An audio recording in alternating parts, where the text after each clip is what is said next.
Welcome to Italics, television for the Italian-American experience. I'm your host, Anthony Tamburri. In this hour-long special episode, we have medical surgeon and author Kossi Komla-Ebri at the Calandra Institute. And then I will be at the Columbus Citizens Foundation discussing how we talk about Columbus based on my book, The Columbus Affair, Imperatives for an Italian-American Agenda.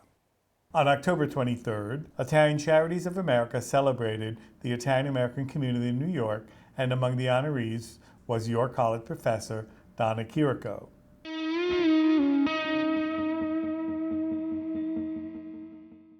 Kossi Komla-Ebri, born in Togo, has lived in Italy since 1974.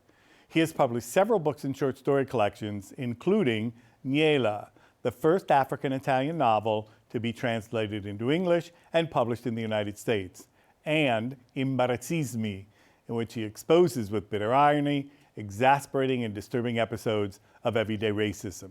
He has also published short stories in several anthologies in Italy and France. He has won several literary awards, including first prize for creative prose at the third annual Extra competition in 1997 with the short story When I'll Cross the River, based on African oral tradition. Kossi, benvenuto ad Italics, il nostro programma televisivo, benvenuto anche a New York. Grazie. Noi siamo felicissimi di averti fra noi perché rappresenti una parte d'Italia, un cambiamento positivo. Tu sei venuto in Italia per studiare medicina, da quel che ho capito, e poi sei rimasto. Sì. No, sono venuto in Italia prima di tutto con tanti pregiudizi verso l'Italia e gli italiani, perché io ho studiato in Francia e quando partivo dalla Francia con una borsa di studio per l'Italia, sono studiato con una borsa di studio dell'Opera Madonna della Fiducia dal cardinale Giacomo Lercaro a Bologna. Gli amici in Francia mi dicevano: ma dove stai andando in Italia? Io ero tutto contento di poter tornare a studiare dopo che lavoravo a Parigi. Dice: ma guarda che l'Italia è il terzo mondo dell'Europa. Lì sono tutti mafiosi. Io dico: ma no, non è possibile. Quindi sono salito sul treno con i miei pregiudizi nei confronti dell'Italia. Ricordo che avevo distribuito i soldi un po' dappertutto, nelle tasche, nelle calze, perché ho detto così, tenevo la mia chitarra stretta in un angolo e c'era un signore molto gentile che tagliava il salame, allora si usava in quegli anni lì, e mi chiedeva se volevo favorire, ma gli amici mi hanno detto: non accettare perché ti drogano e ti rubano le cose. Quindi sono arrivato in Italia con i miei pregiudizi e non sapevo una sola parola di italiano. Però parlavi francese. Sì, parlavo francese. E nel treno guardavo dalla stazione per vedere quando arrivavo a Bologna e vedevo uscita. Ho detto: non sono uscita, non sono ancora a Bologna. Poi ho visto la stazione seguente, era ancora uscita, ho capito che uscita non c'entrava niente. Allora, comunque sono arrivato in Italia, quindi con questa idea dell'Italia mi sono innamorato prima di tutto della lingua italiana. A Bologna poi le donne avevano un modo particolare di parlare la lingua, poi questa lingua mi sono innamorato perché è una lingua olistica, una lingua che si parla non soltanto con la voce, ma si parla con i gesti e tutto. Quindi mi piaceva l'armonia di questa lingua.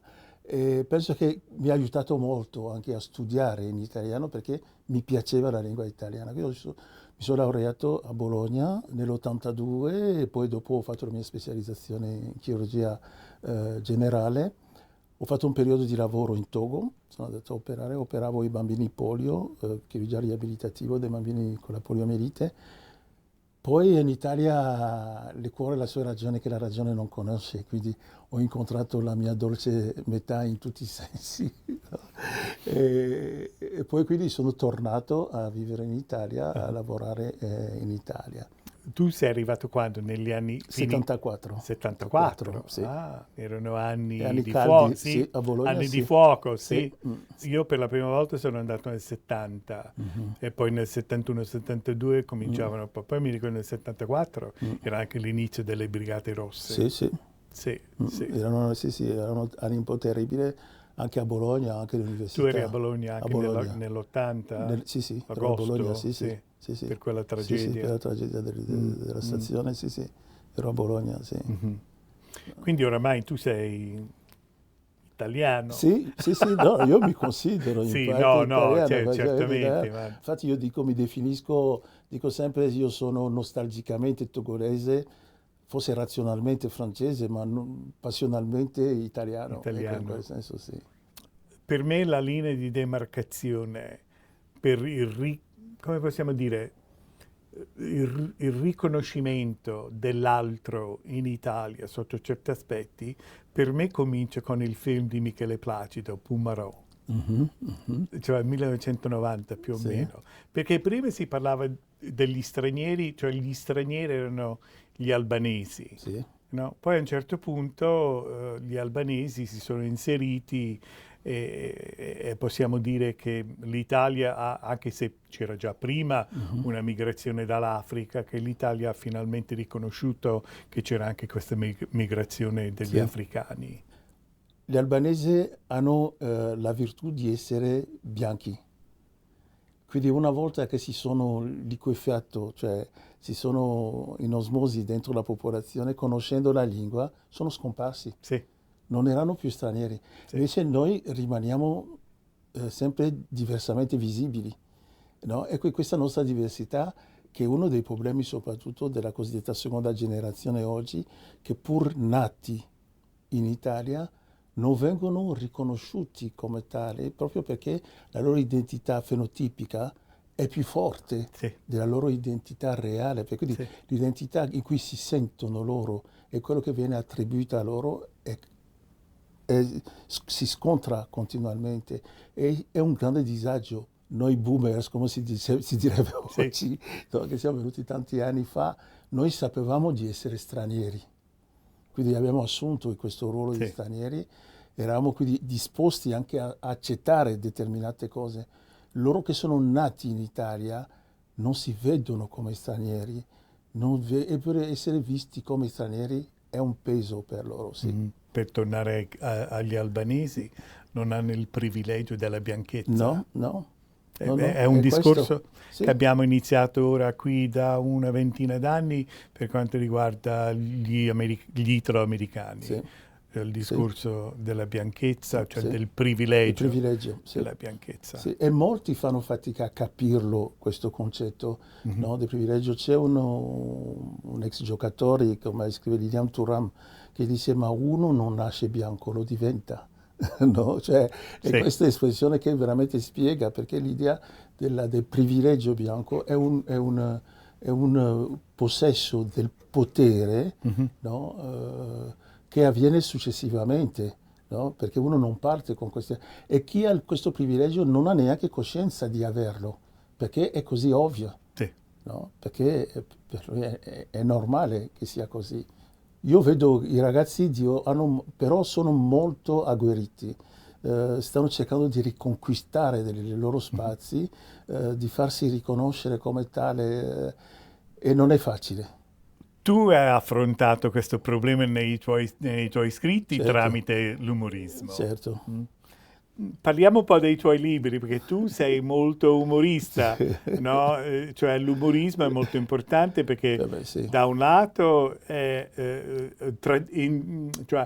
diverte, da un altro lato è anche un correttivo in un certo senso. Sì, perché per me l'ironia è un'arma potente, perché innanzitutto permette di non cadere nella trappola di chi vuole offendere.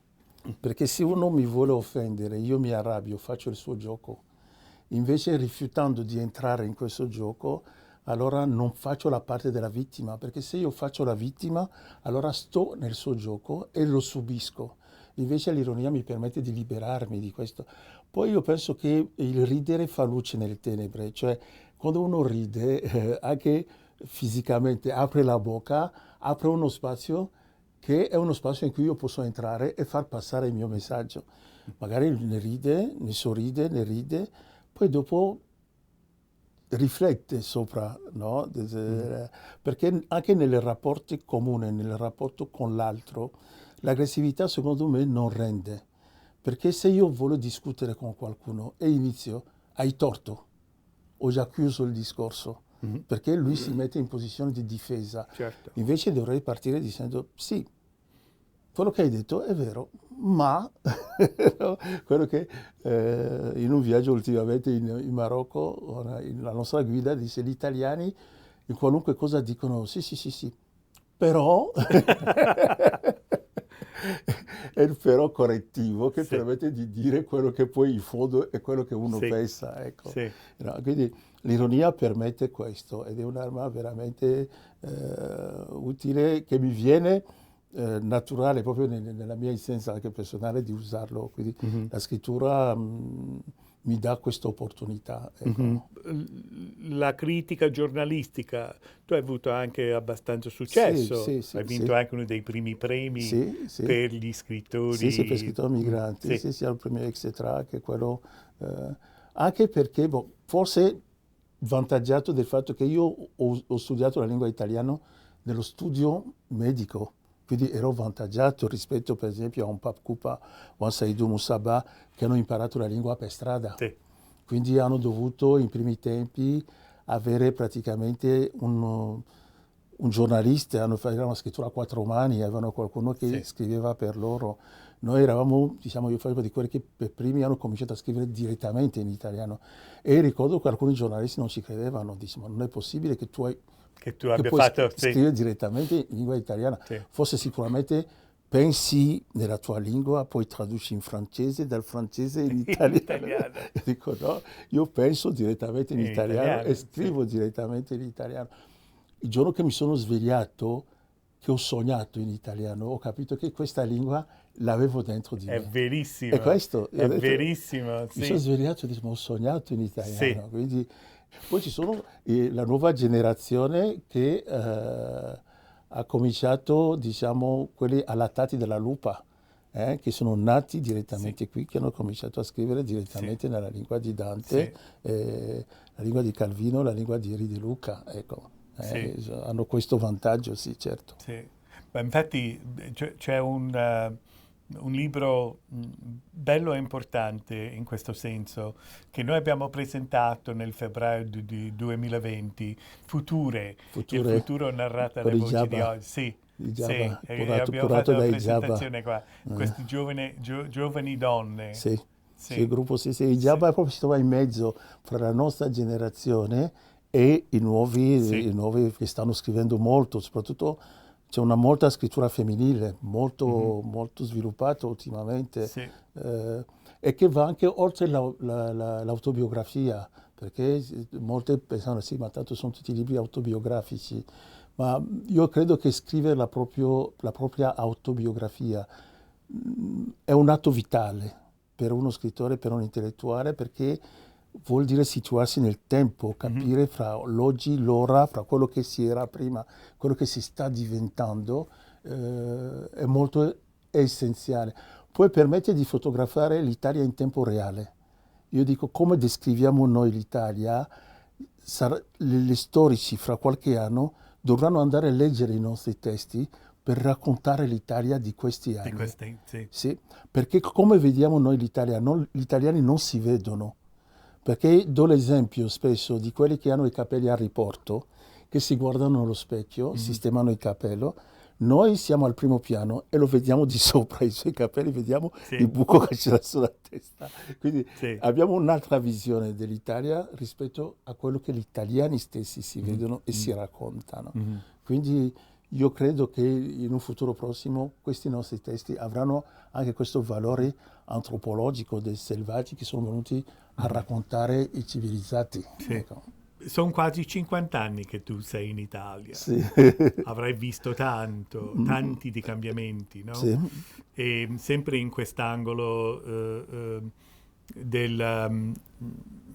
dell'altro, diciamo, ci sono stati dei cambiamenti, io dico anche meravigliosi, no? Sì, perché io posso dire che, vabbè, quando qualcuno mi dice, un giovane dice è extracomunitario, io dico ma tu mi fai ridere perché ho mangiato più spaghetti di te, no?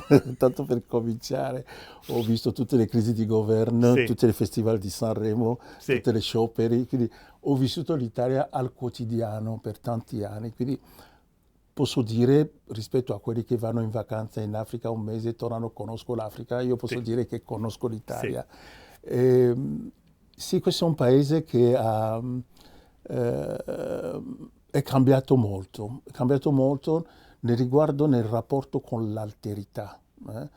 perché gli anni di Bologna erano anni comunque meravigliosi, perché a Bologna in Piazza Maggiore potevo incontrare qualcuno e mi trovavo a casa sua a mangiare la sera, senza che lui mi conoscesse. Sì. Se avevo per strada, cercavo una strada, fermavo qualcuno, mi portava dove volevo andare. Oggi se mi avvicino a qualcuno per chiedere, è capace di attraversare la strada pur Sì. di non cioè, Sì. è cambiato il rapporto rispetto all'alterità, soprattutto se quest'altro è un diverso, visibilmente diverso. Quindi c'è stato un cambiamento, un cambiamento. Ai miei tempi, ai primi tempi, stranamente, ricordo anche all'università, entravo in aula, eravamo tanti per trovare anche posto in aula, era un problema, bisognava Sì. venire molto tempo prima per Sì. trovare a sedersi. Io non ho mai avuto problemi perché c'era sempre qualcuno che riservava un posto per me. Quando arrivava dice, dai, vieni qua, perché c'era la curiosità, magari aveva un zio che era in Africa, che era prete, o suora che era missionario, voleva sapere dell'Africa, chiacchierare con me. C'era una sana curiosità. E quindi la gente mi diceva, no, vieni, sediti qui. No, quando noi cercavamo casa, no, c'era difficoltà a trovare casa, assolutamente. Invece facevano più fatica i greci, allora che la Grecia non era ancora in comunità europea, nessuno voleva affittare ai ragazzi greci che scappavano dalla dittatura dei colonnelli allora, perché erano barbuti, parlavano una lingua strana che nessuno capiva. No, quindi, invece noi no. Non c'era diffidenza nei nostri confronti, come le cose sono cambiate nel tempo. Quindi c'è un'Italia e poi eravamo, diciamo, un'immigrazione, io dico, intellettiva. E questo aveva la sua importanza. Eravamo anche pochi, no? Quindi la curiosità era sana nei nostri confronti. Con il tempo, con l'immigrazione massiva, con l'immigrazione lavorativa, le cose sono cambiate. E succede, quindi uno telefona, cerca magari una casa, al telefono ovviamente la voce al telefono non ha colore, gli dicono che il posto c'è, uno si presenta col suo faces.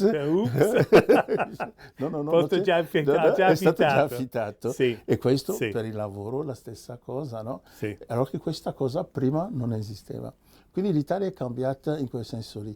Però allo stesso modo c'è una nuova generazione di ragazzi che vanno a scuola con i loro compagni che sono della loro età, quindi di colori diversi, fanno amicizie.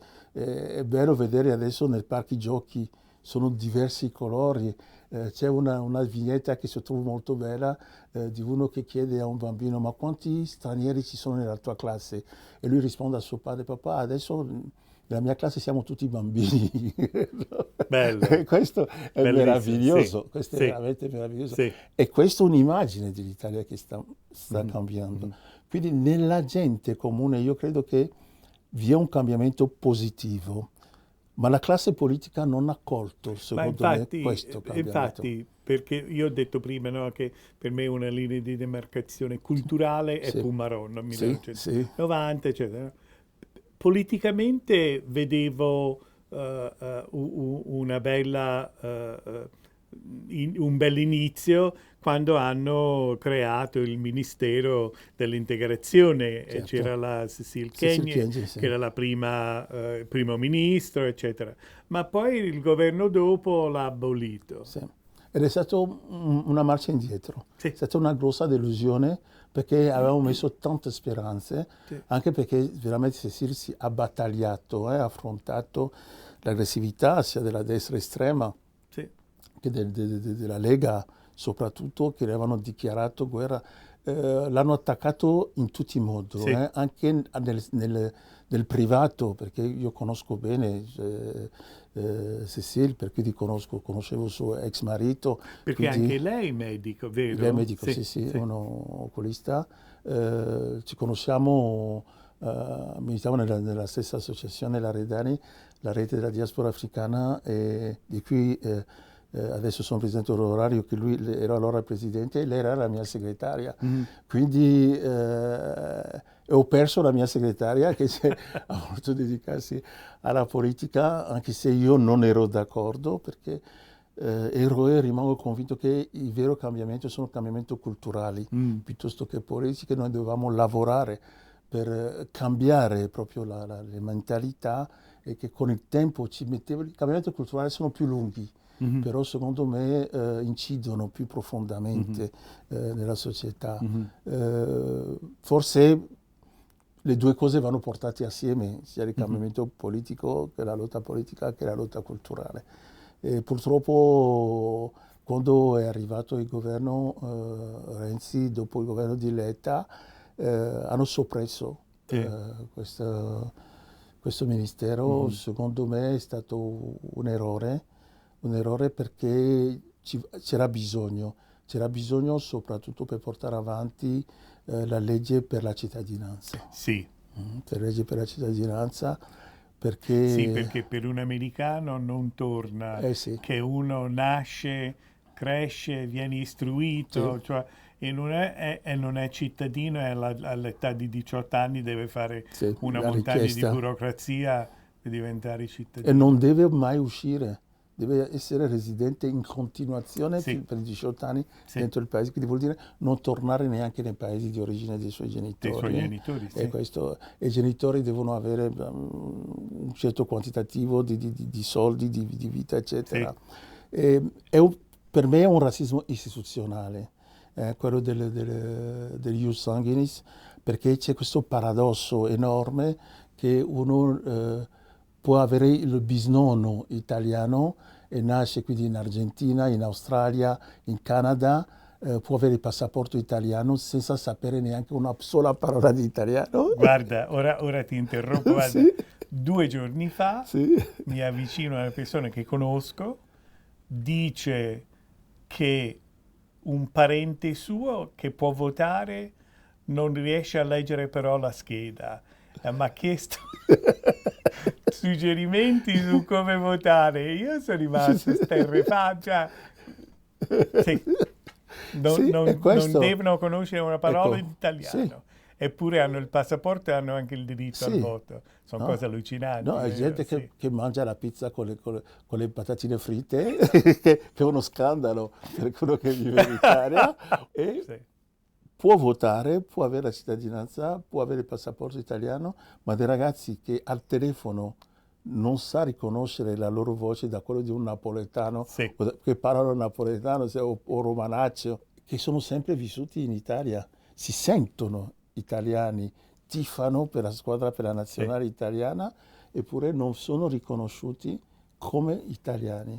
E per loro è questa una situazione inaccettabile. E secondo me è un errore cercare di trovare una soluzione sempre più semplice per andare. Più si cerca di trovare una via più semplice per risolvere il problema, più c'è un muro.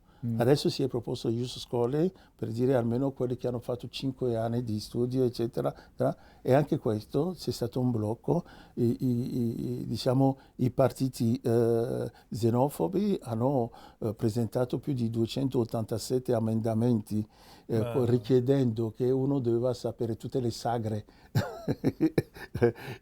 nazionali e doveva avere dei voti agli esami di un certo... Allora io dico, ma molti politici dovrebbero prendere la cittadinanza. Non ce la farebbero, infatti, è vero. È un'incongruenza.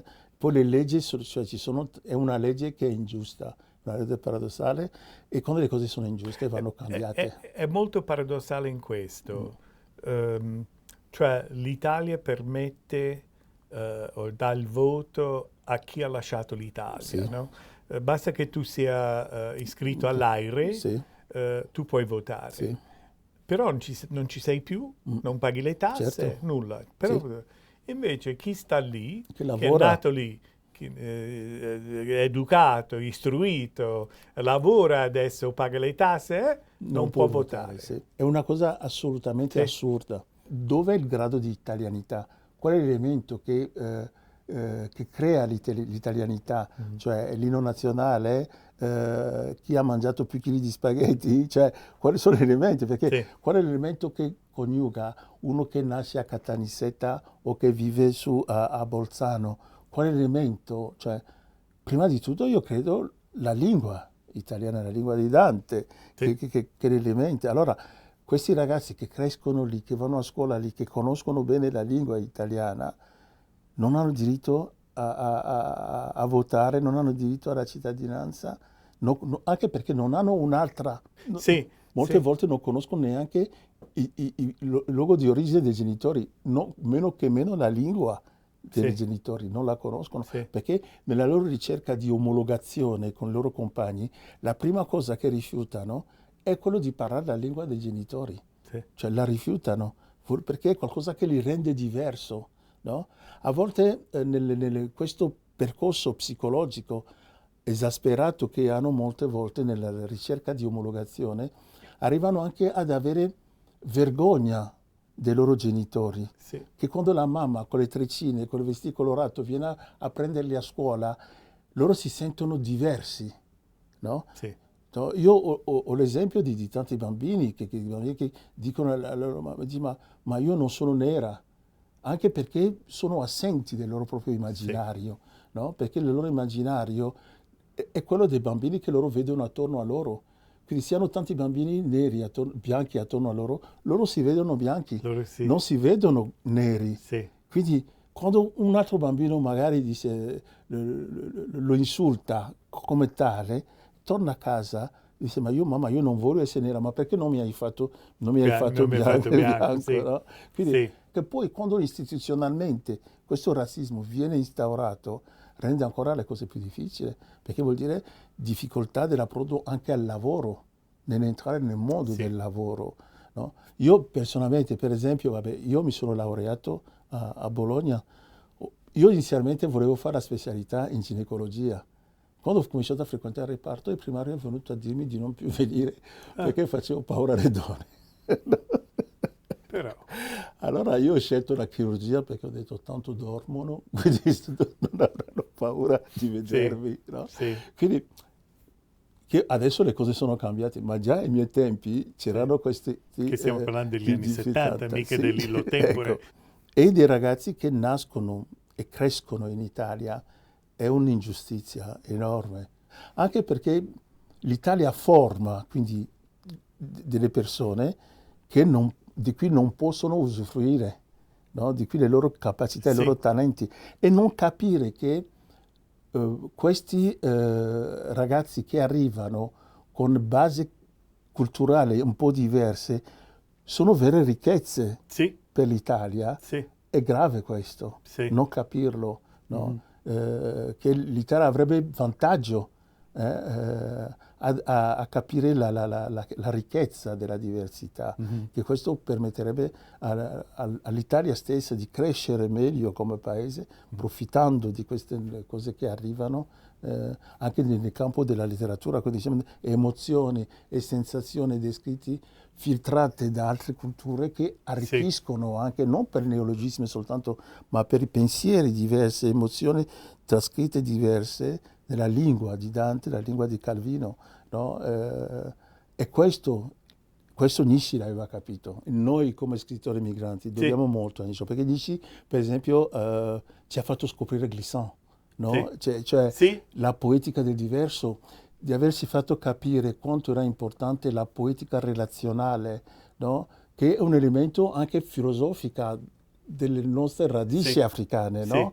No? Perché quando oggi tutti parlano dell'Ubuntu, no? Io sono perché noi siamo, e parla di quello che Glissant diceva, che l'unicità delle nostre radici non ci porta da niente, perché è importante i rapporti che le radici hanno con altre radici, sì. è la poetica Ma io relazionale. infatti Eh, Glissant ho eh. scoperto tramite Nishi. Ah, bene, no? No, Eppure lui era qui alla nostra università. Lui ha finito, se non sbaglio, Glissant ha finito la carriera qui a New ah York. sì, Sì, alla City University of New York. ok. Sì, sì, No, no, Glissant, sì, da un punto di vista per quanto riguarda la poetica del diverso, ha aperto un cantiere enorme, uno spazio e enorme. lo stiamo scoprendo qui negli Stati No, Uniti, no. che è molto bello. Hai fatto qualche riferimento a qualche esperienza tua che, anche se non l'esperienza dell'italo-americano, non è così, come possiamo dire, difficoltosa. Certo. C'è un'analogia, Parallelismo, c'è sì. un'analogia. Sì, sì, però anche noi abbiamo il privilegio del bianco Sì. e ogni tanto ce lo dimentichiamo. No, ma anche Sì. forse inizialmente Cioè dal momento in cui gli italiani erano la via di mezzo, Sì. non erano considerati né bianchi né neri, Sì. no? Quindi Sì. erano un po' come erano lì, diciamo, io ho visto in Sudafrica, Sì. gli indiani, no? Che venivano considerati in mezzo fra... Sì. no? Sì. E tanto che ancora oggi in Italia l'essere nero vuol dire essere stranieri, cioè il concetto di stranieri Sì. è legato a nero, quindi dentro i neri ci trovano inglobati anche i pakistani, gli indiani, perché vengono considerati neri. Sì, noi dobbiamo solo sperare che con la nuova generazione, cioè la generazione di questi poveri ragazzi che devono lottare per la cittadinanza, che le cose cambieranno per il bene. È già qualche cosa che si sta muovendo, sicuramente, anche perché loro sono agguerriti a conquistarsi il loro spazio, Sì. non sono remissivi. Sì, bene, assolutamente bene. no. Piacere, molto. Piacere a me, grazie.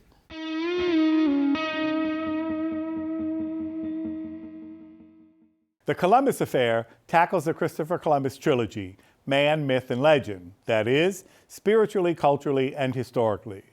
Let's now go to the Columbus Citizens Foundation.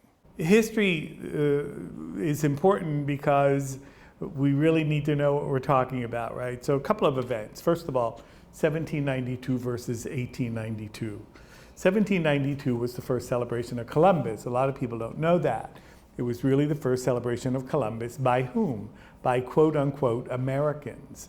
That is, by those who wanted to make sure people understood that they are Americans and not Europeans, that they had definitively broken away from that country in Northern Europe with those two big islands, three big islands, right?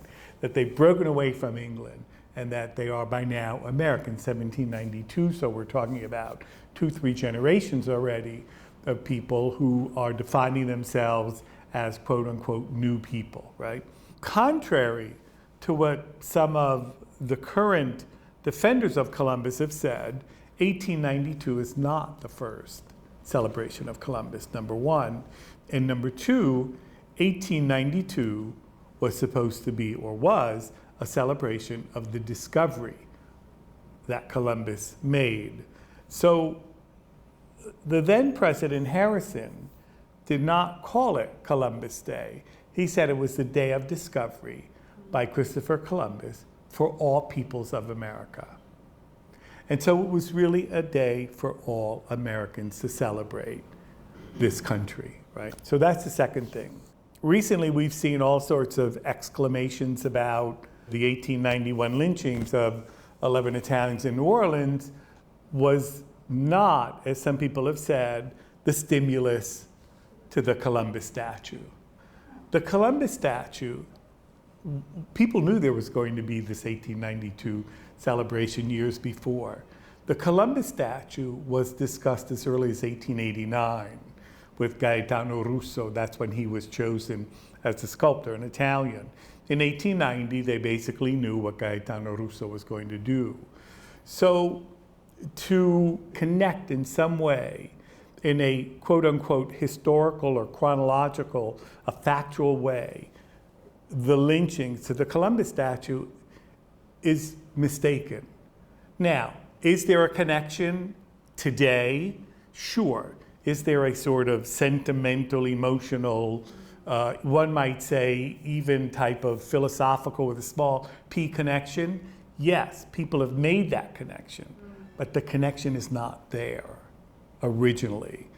So back in 2017, those of you who are from New York, everyone's here from New York, you remember that our then president of the city council, Melissa Mark Viverito, had proclaimed, basically waged war on the hate statues after Charlottesville, right?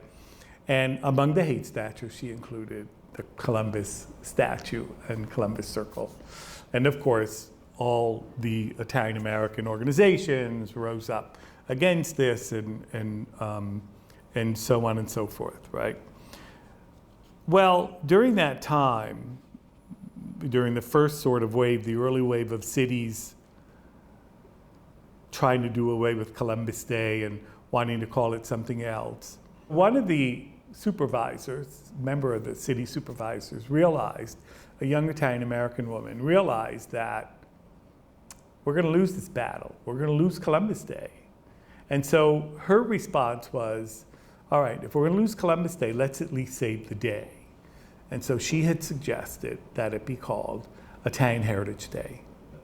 A then officer of a major organization responded on Facebook and said, well, why should we call this Indigenous Peoples Day, and why should we give up Columbus? After all, we know what Columbus did for America. What have Indigenous people done?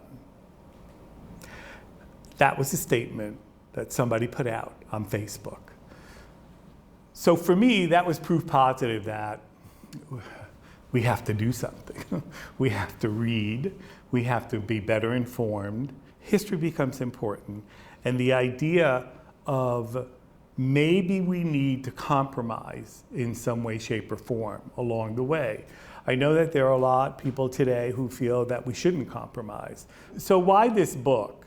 So this book came about, it's really a little pamphlet, came about because in 2017, when the fan got sullied after Melissa Mark Viverito's pronouncement, I wrote to some of the pro-Columbus people. And I wrote them an email and said, you know, if you're going to talk about Columbus, if you're going to try to defend Columbus, it's going to be really hard to defend Columbus, the individual who lived in 1492. There was a time, you're going to get caught up in the time, quote unquote, man of his time and all that stuff. And it's true that it's difficult to talk about then with today's perspective. All of that is true. But if you really want to try to save Columbus, you have to save him symbolically. You have to talk about what he did, that initial act, what the one or two good things were, and talk about Columbus, his perseverance, his courage, his initiative, but you can't talk about whether he had slaves or not. You can't talk about whether he killed or did not kill people, whatever. That's only going to get you into another area in which you're going to have read 5, 6, 7, 8, 9 books. And if you haven't read those books, you can't talk about that. You don't have the historical knowledge, right? So I didn't get an answer. So more pronouncements came out. So about a month later, I wrote another email to the same people. And I didn't get an answer. So about another month later, I wrote another email. I think I wrote 3 emails altogether in about a 2 to 3 month period. Didn't get an answer. So one day I realized that I had about 10 pages of notes on Columbus. So I thought, maybe I should write something about Columbus. And I wanted to do, as you'll see here, I wanted to present both sides. I wanted to look at both sides. I wanted to look at what are the pitfalls of, especially of trying to defend Columbus. There are just more pitfalls. It's just a fact of life. It's a lot easier to condemn Columbus than it is to save Columbus. It's just a fact of life, because you put yourself in a position where you're speaking in favor of recognizing this horrible legacy with all the good things that we can say about the uniting of the two worlds, right? The old world and the new world. We need to recognize that there's a legacy to this, right? That there was a legacy that has its origins in the Catholic Church. And that is with the doctrine of discovery of 1452. And this is where they get in trouble when you try to defend Columbus, the man.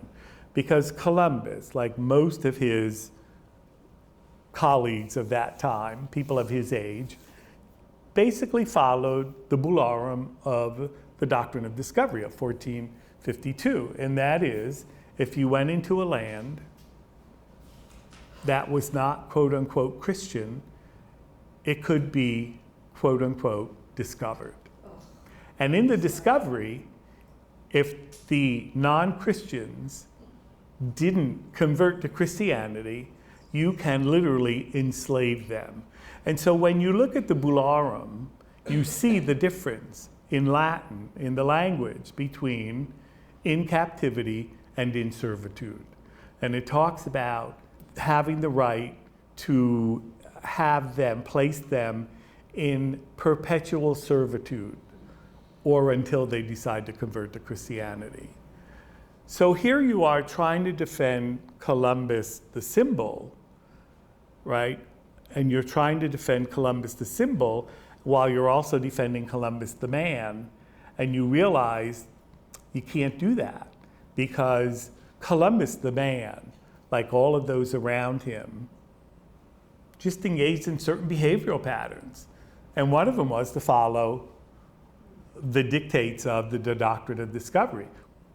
My feeling is we leave those to the historians, not to someone like me. I do literary criticism and film criticism. I don't engage in history. History is a different intellectual act. It's a totally different intellectual act. You take facts, and with those facts, you try to build a narrative of what you think happened, right? That's what history is. History is also an interpretive act in some ways, but that's what history is. So my feeling is if we're going to save Columbus, we can only save him symbolically. We have to talk about what he represents, what he represented in those one or two positive results. That is, the bringing together of these two continents, number one, and number two, the whole revolution that took place within agriculture, and therefore within industry, whatever industry we could talk about at that time, right? But we also need to recognize this legacy of genocide that took place for Native Americans. And it wasn't just in the 1500s or the 1600s or the 1700s. You'll see, I quote a case in 1823 in which the doctrine of discovery was used to give possession of Native American territory to a quote-unquote American, that is, to a non-Native American, someone who was sort of buying up land, whatever, acquiring land. That legacy of the doctrine of discovery really lasts until around 2017, when there's a final lawsuit that in the end sort of does away with the influence that that doctrine of discovery had. And that's why, for me, history becomes really important. And that's why I think we need to come up with some new sort of ideas. For me, for example, I think we can acknowledge Columbus Day or Columbus as a long-time historical symbol. In so doing, however, we always need to add a but. We always need to recognize that great mistake that Christopher Columbus made, right, created this wonderful connection, but on the other hand, it also had a legacy that was extremely harmful to the indigenous peoples. I don't think what I'm saying here is definitive by any means. I think both sides, those who are pro-Columbus and those who are not pro-Columbus, in many ways need to sit down and talk to one another and sort of figure out, here's the one thing that doesn't happen. I know doesn't happen because I converse with both sides. One side is not reading what the other side writes, and that side's not reading what the other side writes. And so, as I've said to some of the pro-Columbus people, if you don't like what so-and-so is saying, read what so-and-so is writing and figure out what you don't like, what you think is wrong, and then try to bring it into your conversation. But you can't just say, oh, because you saw the title. It doesn't work that way. This is my opinion. If you haven't read at least a half a dozen books, there are about a half a dozen that I think are required reading for Columbus. If you haven't read those books, it's really hard to talk about saving Christopher Columbus, the man who lived when he lived. Because things were just different, and what was going on was different, and the behavior in which they engaged was different, and so on and so forth. And when you read those books, and there are some books that are very critical of Christopher Columbus, very critical of that lifetime, whatever, but don't necessarily condemn him, right? But they point out certain things. About 15, so there are two historical names associated with Columbus. One is De las Casas, and his is a little pamphlet that we've had for a long, long time. And the other is Bobadilla. And Bobadilla instead, his stuff we only learned about, I think in 1980s or 1990s, and it was published in like 2006 in Spanish. And then it was translated into Italian. There's still not an English version, which I find very curious, that we don't have an English version of Bobadilla, because Bobadilla had something like 12 or 13 accusations against Columbus. And the pro-Columbus people will tell you, well, that's all garbage, that's all hearsay. Well, maybe it's hearsay, but if we look at those accusations, if we then go back to the historians, those who have gone into the libraries, those who know Spanish, those who know Latin, who've gotten dirty and dusty, hustling through the archives, reading the documents in Spanish, reading the documents in Latin, and coming up with their own interpretation. And then you take those and you look at what Bobadilla did, you can then come up with some sort of interpretation on where do we put Columbus? How do we deal with Columbus, right? And that's all well and good, but again, that's Columbus the man. That's one type of history, right? So we want to create a quote unquote biography of Columbus. We want to know what he did as a human being. But I don't believe that it's worth the effort to save that Columbus as opposed to save the symbol Columbus.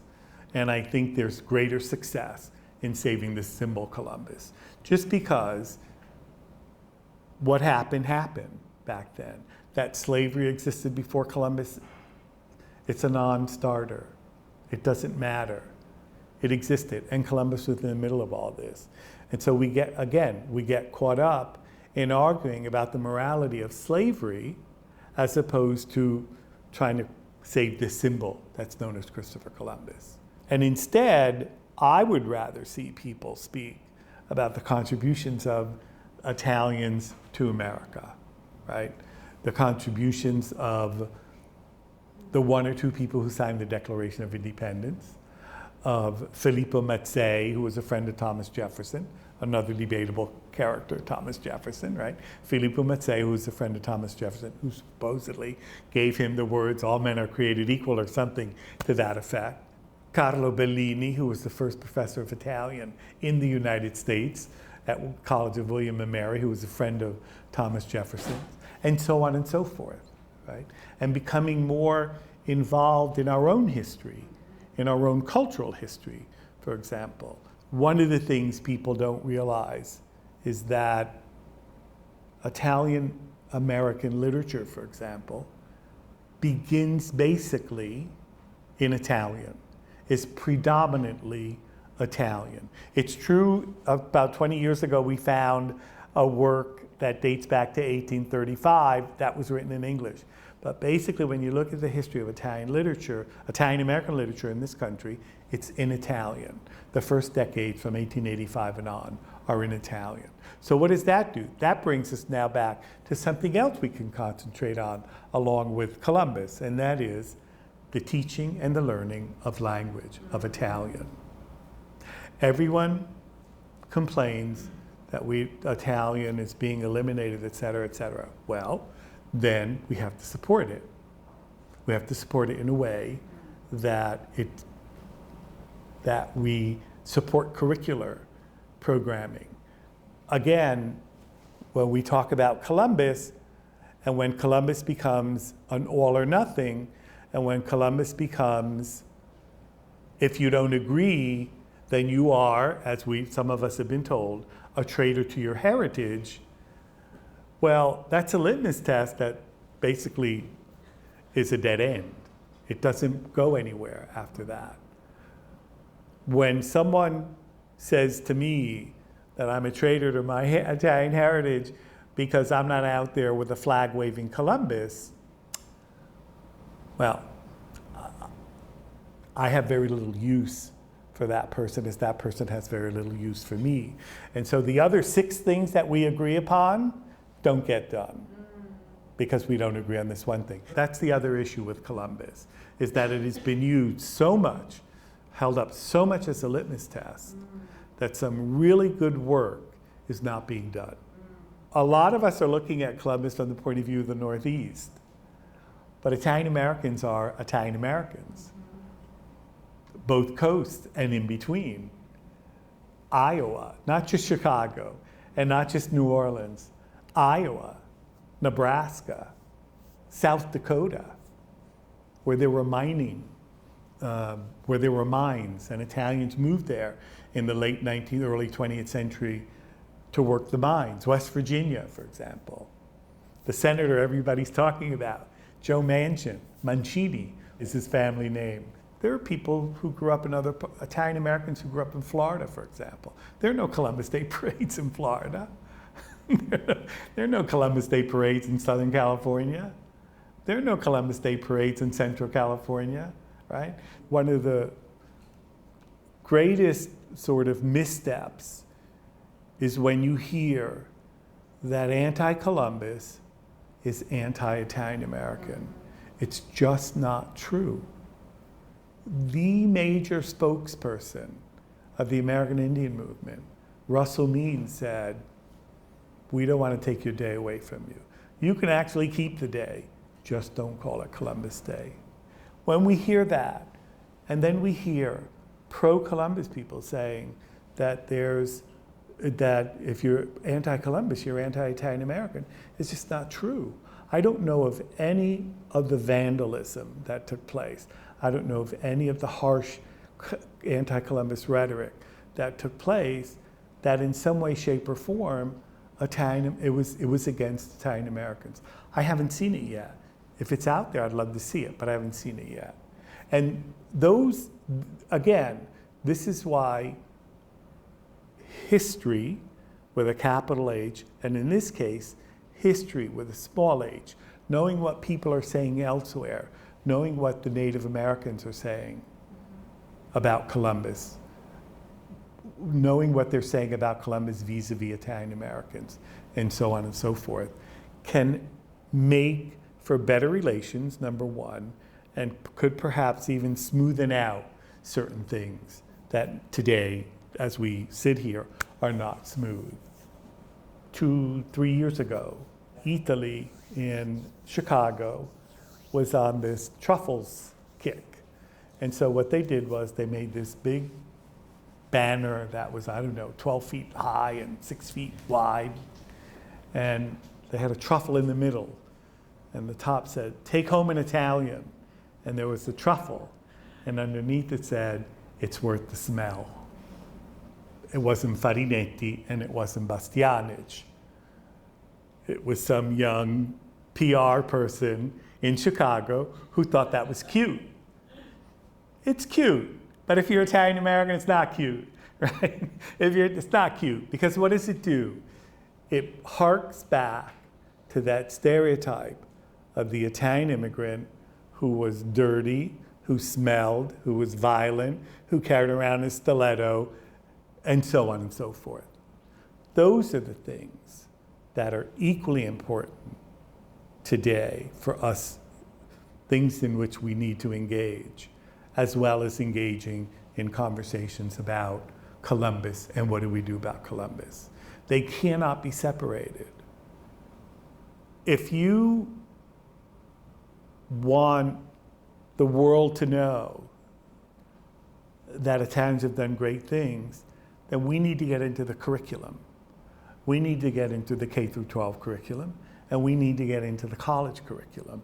I would say we need to get first into the college curriculum so we can, quote unquote, form the professors who are going to go out there and teach so they have the knowledge, form the teachers who are going to go out there and teach so they have the knowledge, right?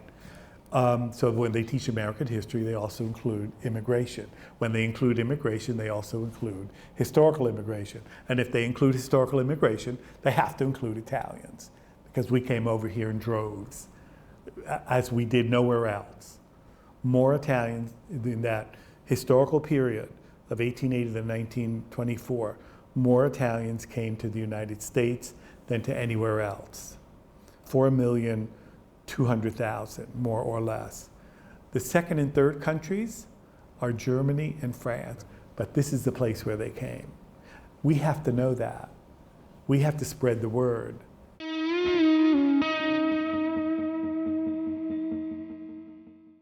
Thanks for watching this episode of Italics. I'm Anthony Tamburri. Arrivederci alla prossima puntata.